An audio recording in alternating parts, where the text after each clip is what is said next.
Welcome to Alligator Preserves, everyone. I'm your host, Laurel McHargue, and I am here today with co-editors of a new Rocky Mountain fiction writers anthology, editors Linda Ditchkus and Paul Martz. Welcome, Linda and Paul. Thanks for having us. Thanks, Laurel. You're so welcome. And I just have to be honest with everybody out there. I also have a story in this anthology, so we'll get to that in a little bit. But I totally wanted to hear about what the editing process was like to come up with an anthology like this, an absolutely fantastic anthology like this. So first of all, who came up with the theme? And my understanding of the theme was that it was Colorado's changing climate, which is a pretty broad theme. Who came up with that? Well, I'm going to take the blame for that. I Credit. had the crazy idea a couple of years ago as Bizarre, the previous RMFW anthology was being published, that maybe I would like to be involved at some level in the next anthology. I wasn't really sure what I wanted to do, but um, I started thinking about, well, what would be a good theme, for example? And Colorado's changing climate immediately popped into my head. And I'll tell you why. 2022, 2 years ago, I wasn't living here in my home. I was living at my father-in-law's house. And the reason was because 9 months earlier was December 2021 and the Marshall Fire, which you can really only describe as a climate-driven wildfire, ripped through suburban Boulder County, destroyed 1,000 homes. Thankfully, not my home, but it did destroy the home of friends of ours. This was after we've been in a 20-year drought if you take the year 2013 out when Yeah. it was flooding like crazy. Yeah. And in 2021, we had record late snowfall. And when it did fall, it was a trace amount, barely registering at 1/10 of an inch. So, and it was windy as heck that day of that fire. I mean, it was 60 Yeah. mile an hour Yeah. winds with gusts over 100, and everything's dry as a bone. And all the firefighters could really do was tell people, get the heck out of its way and let it burn itself out. So yeah, after our friends lost their home, my wife and I said, well, what can we do to help them out? We decided to move into my father-in-law's guest room and let our friends live in our house so they would have a place to stay. And so at the time Bizarre was coming out, I was still living at my father-in-law's house and changing climate was on my mind. And so I actually had the idea for the theme before I ever had the idea that I was going to be the co-editor. And at that conference, 2022 RMFW conference, I started putting out feelers and kind of casually talking to a few people about possibly being involved in the anthology next one. And the advice I got was start putting a team together. Yeah. And so I immediately talked to Linda. Lucky Linda.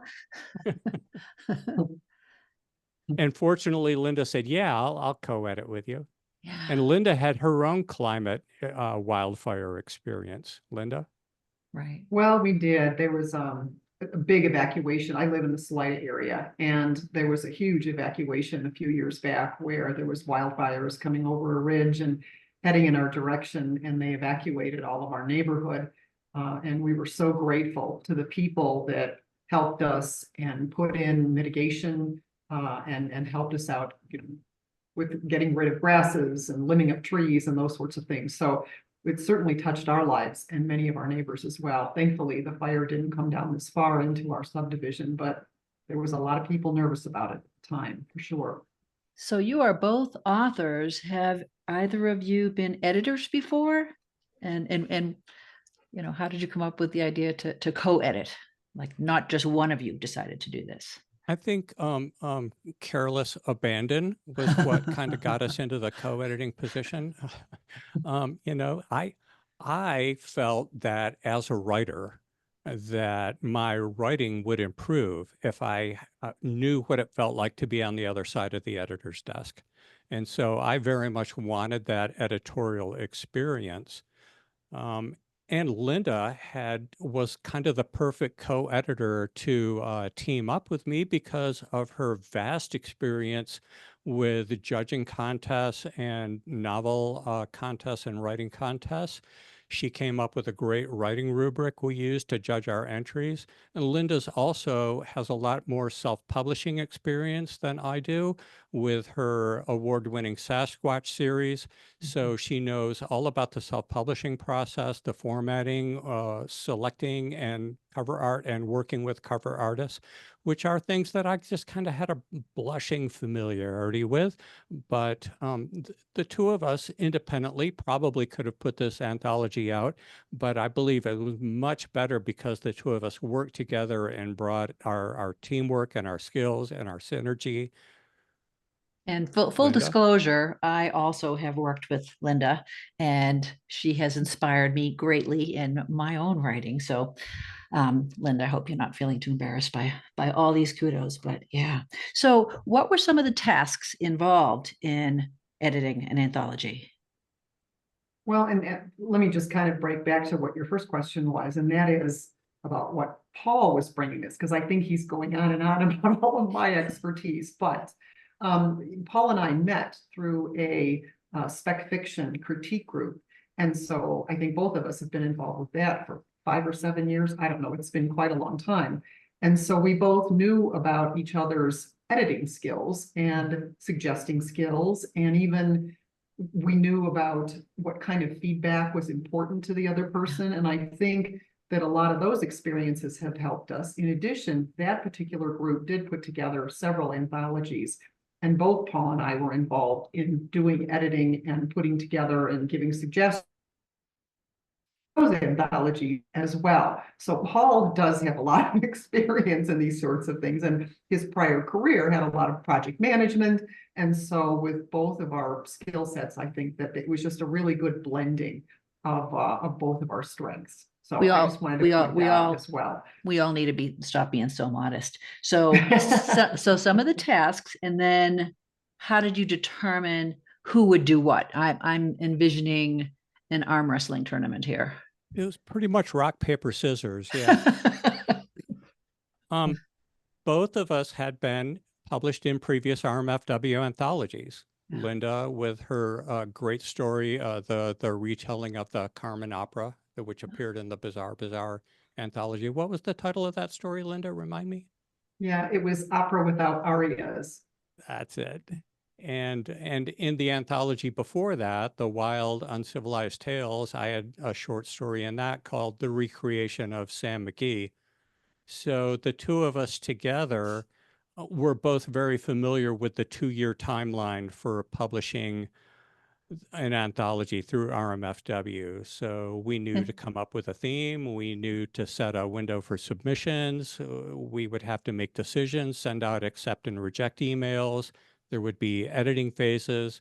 We'd have to start working on formatting, cover art, and we would have to do publicity, marketing, and we were just talking about book awards. So we're going to have to try to submit this around to various Colorado contests. So that's kind of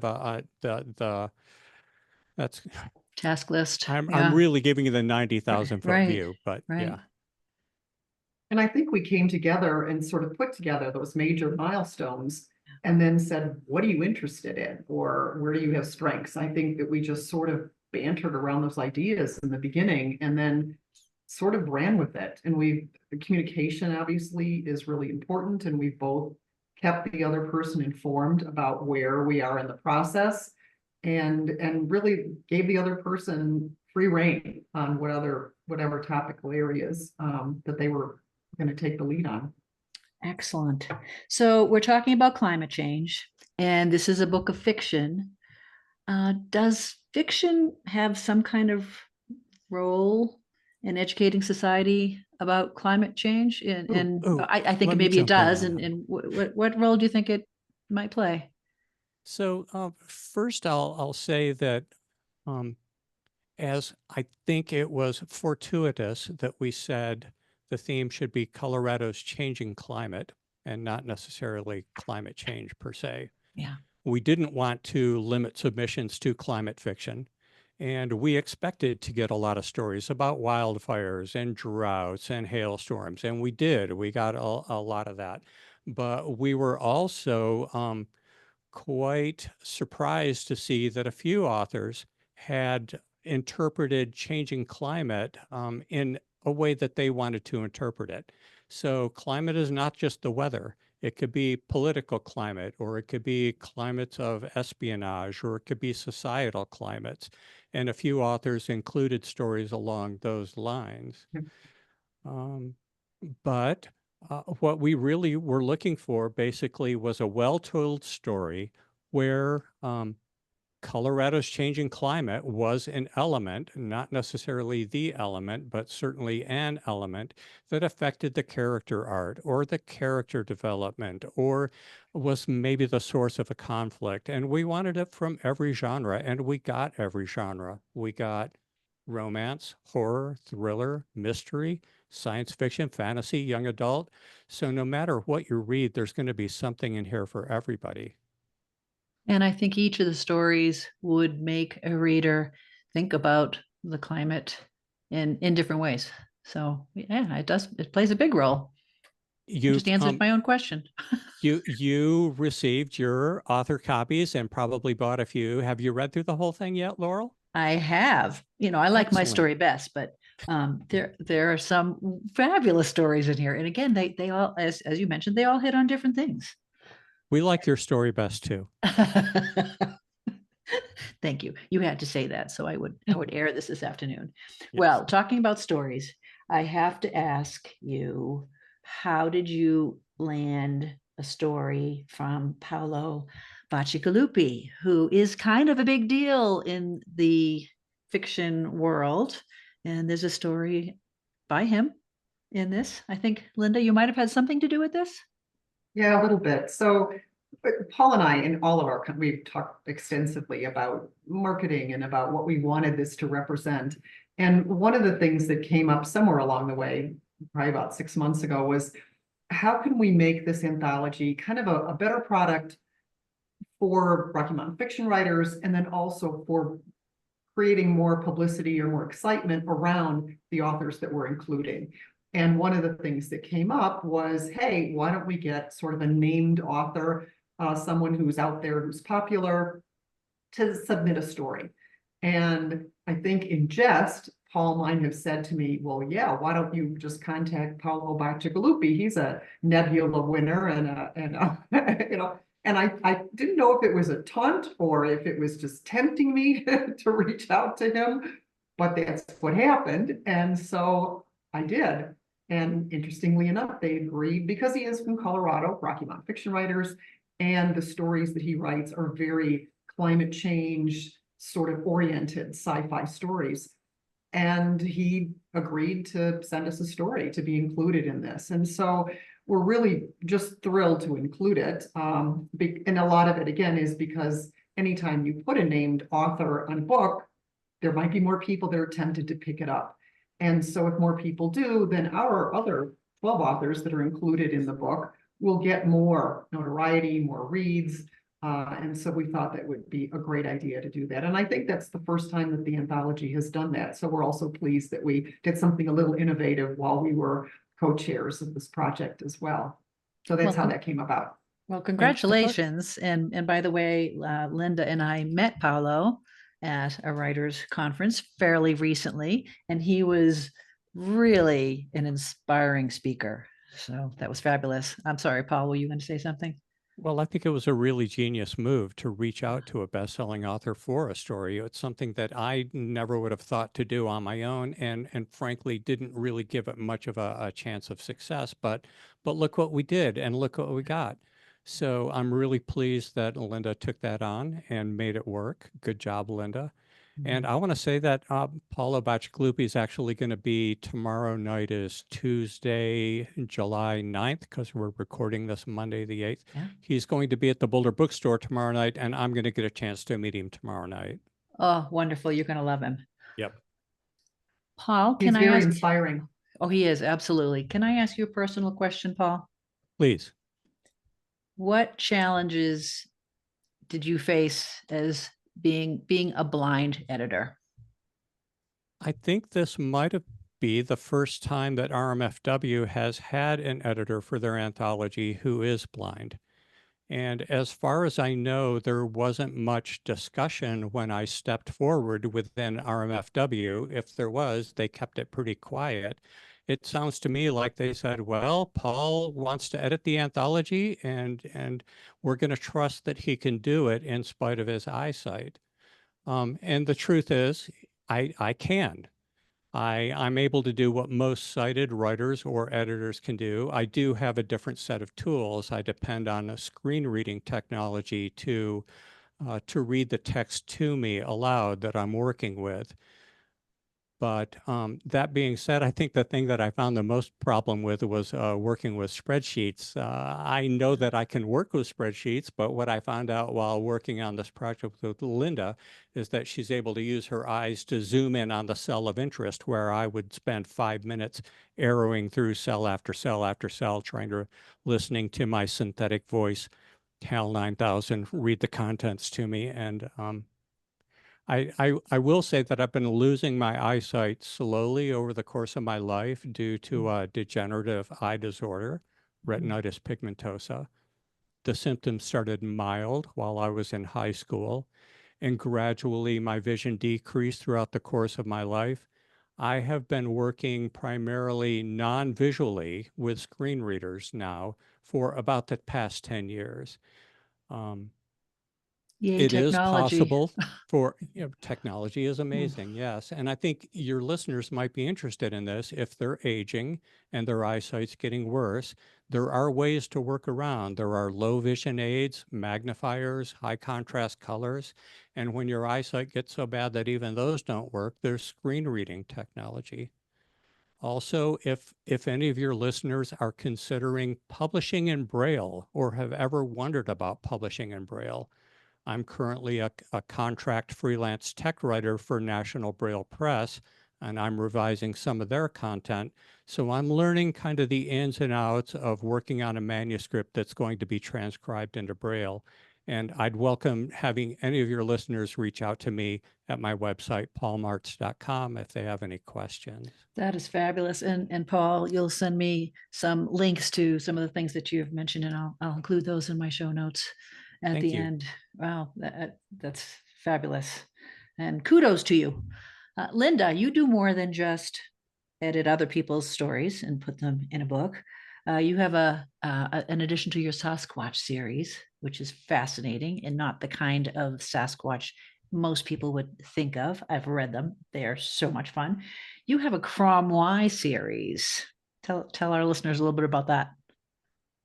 So that's more of a hard-boiled sci-fi sort of story. It takes place a little bit in today's time frame, but mostly about 200 years in the future. And two women are time travel from the future to our time to steal sperm from a man and bring it to the future because they're repopulating the world with men, because very sadly, all the men are gone. And it's not about that event. It's about trying to re-energize our world with the voices and the people that were missing for so long. So yeah, it's about that. And the second book in that series is coming along as well. So it's been a lot of fun to write those. Awesome. Awesome. And fun to read. I'll put in a pitch for you as well. Thank you. Without breaks, fingers crossed. How did you come up with the title? Well, let me take that one, Paul. So we wanted to steer a little bit away from just the topic of putting climate change as the title, or Colorado's changing climate as the title, because when we did take a look at the stories, they were more stories of hope, about resilience, about relying on your tribe, relying on good attributes. And so even though people in all of these stories, it felt like they were moving forward and trying to get past dire circumstances in many cases, it was about that forward momentum that we wanted to capture. And the idea of without, moving forward and without breaks, fingers crossed, kind of fit with that theme as well. And we practically, I don't know, weeks went by when we were trying to come up with a title that we felt really captured the essence of so many of the stories. And that's when we finally decided that, that one would probably fit the bill.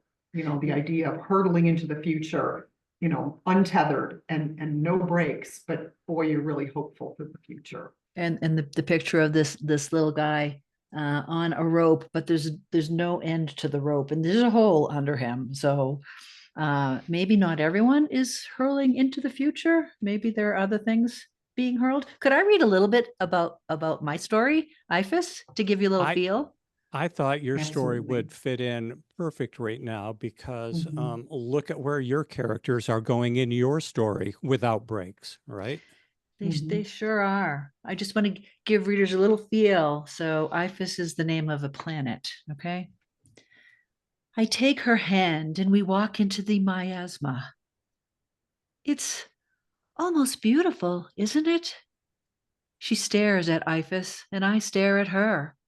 She still makes my heart skip. I hesitate. It's not like I'm dancing a jig over everything's and everyone's imminent demise, but some have found peace in the freedom death will deliver. Freedom from debt, from pain, from fear, from chronic fatigue, from nonsense. I get it. Yes, in a weird way, it is beautiful. I'm startled by how much larger the planet looms since yesterday. Emerald and gold swirls whirl around it. Red orange flames lick its wake. Its anomalous presence makes me dizzy. So that's just a little scene of my two characters as this planet is approaching. Well, I I loved hearing you read that in your own voice compared to Mhm. my synthetic computer voice. oh, I can imagine. I can imagine. Paul, can your cat play the drums yet? My cat is probably one of the slowest students I've ever had. Uh, but I have kind of graduated from drums and started playing piano now. So I'm having a lot of fun musically. And Thanks for you're asking. I was going to say, you know, I've seen all kinds of little Instagram videos of cats and dogs doing remarkable things, and typically they make me smile. And I think we all need something to smile about in this world now, don't we? Yes. So Yeah. just a little about my personal history. I've played in several musical ensembles over the course of my life, drums, but it was probably the decade of the 1980s when I was most out there on the edge, playing in punk rock bands in the Detroit and Ann Arbor area. And I hung out with some of the most creative people that I have ever met in my entire life in the 1980s. Larry O'Dean was the front man for one of the bands I was in, and he's prominent in the Chicago literary scene today, writing both poetry and still performing music, as well as Nisi Shawl fronted another band that I was in. They wrote the Nebula-nominated Everfair science fiction novel just a few years ago, and also the book Writing the Other, which teaches fiction writers how to incorporate marginalized demographics as characters in their novels. Nisi Shawl. It's a name to check out. All right. So you'll be having them buy just boxes and boxes of this book, right? I hope so. Yes. And Linda, you've been in what, 100 countries? How many even are there? Is that even like half of the countries out there? Probably. It depends on whose list you use, right? Whether or not it's, you know, the World Bank, what they look at, or UNESCO, or there's a lot of lists that list those countries, so. But anyway, What makes you about leave half. beautiful Colorado so frequently? Well, it's a great question, and I think it's just both my husband and I, we love to explore and we like to see new cultures, different groups of people. We love history. You know, a lot of people might say you really wanted to look at another old pile of rocks from the Romans. Well, yeah, we really did. And so we do enjoy hearing about what other civilizations were like, either in the past or now. So it's a real draw for both of us. We enjoy it. Awesome. So without breaks, fingers crossed, Why would someone want to buy this? I mean, I bought lots of them and lots Thank of you. my friends and family out there. You're going to get this for Christmas with my story tagged. Well, I've already mentioned there's a story in there for everybody, no matter what genre you read, right? Mhm. And you know that the quality of the stories is going to be good because it's got a story in it by a Hugo and Nebula winning science fiction author, Paolo Bacigalupi. Sorry, I slaughtered his name.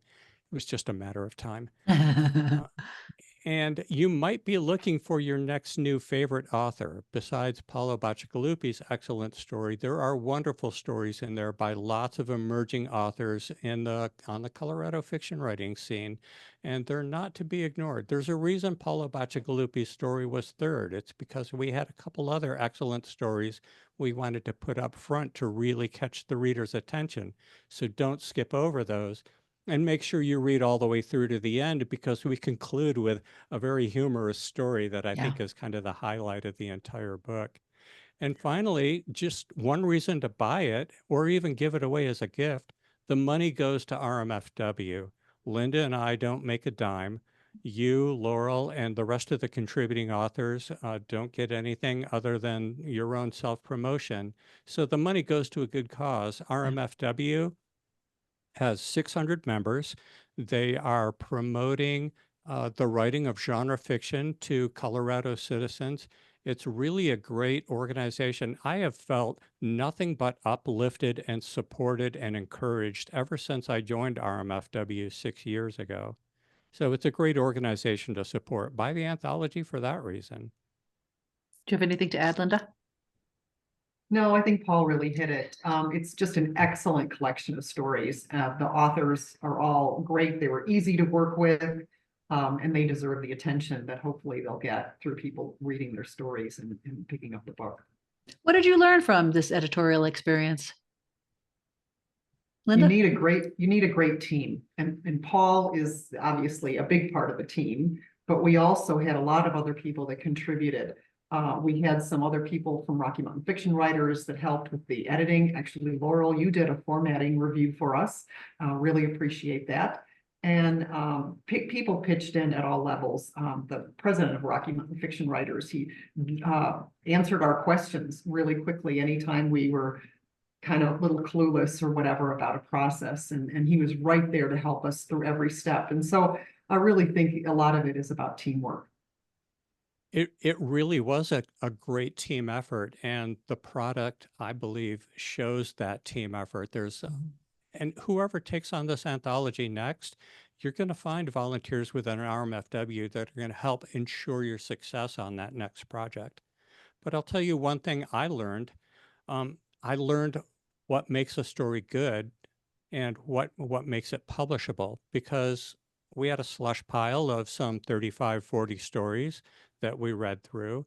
And, you know, you use the slush pile, and that's kind of almost sounds like a demeaning term, but that's just an industry term, right?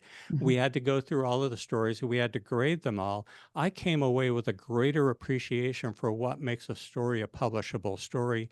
And I think it's already been reflected in my own writing. I don't write novels like the two of you do, but I write short stories. And I've recently had just a spate of stories being accepted at various publication markets. A story is going to appear in Amazing Stories this month. Punk Noir Magazine, Creepy Podcast is going to narrate one of my stories. And Kaylin Booth of Wordcrafter Press has accepted one of my stories for their anthology that's going to come out in October. And all of this has just been stories that I've written in the past 6 months. So Ooh, I would love to narrate some of your stories. you Let's have a talk. great voice. Let's talk after this. Okay. Would either of you like to add anything? Anything else that you would like our listeners to know Well, I about your? think we need to promote RMFW just a little bit more as Okay. it pertains to the anthology, especially. On September 7th, we're having an anthology release party at the Bookies Bookstore in Denver, and that's from 11:30 to 12:30. I would say if you're not already subscribed to the RMFW newsletter, you should subscribe to that, because that's where we're running a reminder about that. But I'll also supply that information to you, Laurel, if you don't already have it from one of my emails. Yeah. And then the RMFW annual Gold Writing Conference is September 27th through 29th. And a couple of, it's a great conference to begin with. The food's good, the people's good, the workshops are all good, but there's a lot of anthology celebration that's going to ensue. There's a Friday night author signing event where Linda and I and some of the contributing authors will be on hand to sign copies of the anthology. You'll be able to I'll buy be it there. there at the conference bookstore. You'll be there, yay. And then on Saturday, the 28th, we're going to have a panel discussion. Linda is going to MC the panel. I'll be on the panel, as well as you, Laurel, and Yes. a couple of the other contributing authors. I believe we're going to have, oh, brain cramp. Several. Thank you. Contributing authors will be there too. And we'll all talk about the process in great detail, the ups, the downs, the ins, the outs, and hopefully encourage some other people to take on the anthology going forward and publish one for 2026. Right. I'll also put in a plug. I will be leading a flash fiction workshop at Flash that fiction. conference. I'll be in So- the audience. Oh, yay. Yay. It's going to be a blast. Well, do you want to plug anything, Linda, or add anything? I'll echo what Paul said, and just anybody that can be at the Rocky Mountain Fiction Writer Conference, it's an incredible experience, and I have learned a lot. Just even the networking possibilities and the ability to talk to agents and other people in the publishing industry. So if you're a writer and that's something that's near and dear to you, that's the great place to be in Colorado. Yeah. Awesome. Well, I will have show notes with links and photos of this and to both of your platforms. And you listeners out there can ask any of us questions. I believe I'll have all of our emails there. You can learn more about Linda and Paul in the back of this anthology. It tells all about them. Buy their books as well, because they're awesome authors. And so am I. You can buy mine too. But this has been an absolutely fabulous and fun meeting, and the anthology is worth everybody buying. I just have to say it, and it's available now. Yes. Yes, on Amazon. Mhm. It's available on Amazon. I'll have a link to that as well. And Linda and Paul, thank you for your time. Thank you for doing this. I know how much effort it takes to putting together something like this. It's a ton of work, and you did a beautiful job. And yeah, we'll see you all soon. Oh, thanks, Laurel. Thanks for helping Thank us you. promote the anthology, and thanks for contributing your story. You are more than welcome. It was my pleasure. We'll see you all soon. Take care. Okay. Thank Bye. you. Bye-bye. Bye.